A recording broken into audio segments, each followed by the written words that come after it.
Hey guys, welcome back to my another mini vlog. এইকেইদিন video' দিয়া অলপ খেলি মেলি হৈ আছে দিয়ক। আৰু এয়া মই ৰাতিপুৱা চানডে আছিলে জুইত এনেকৈ ভাত বনাব লৈছোঁ। মানে মায়ে ক'লে ভাতকেইটা তই বনাই দে, আৰু মায়ে কিবা কামত বিজি হৈছিলে সেইকাৰণে ভাত আৰু ঘুগুনি লৈছে, আৰু লগতে পালেঙৰ অলপ চাটনি বনালে।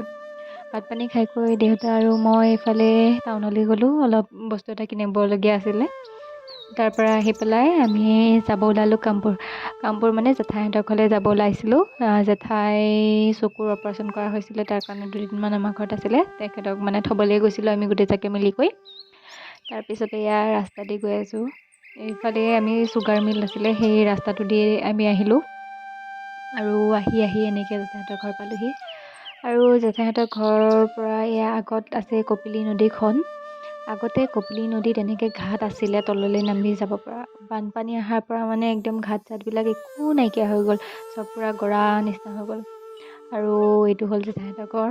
আৰু ঘৰত আহিলোঁ, আহি কৰি একাপ চাহ খাব মন গ'ল, তো চাহকাপো মোকেই বনাব দিলে মায়ে।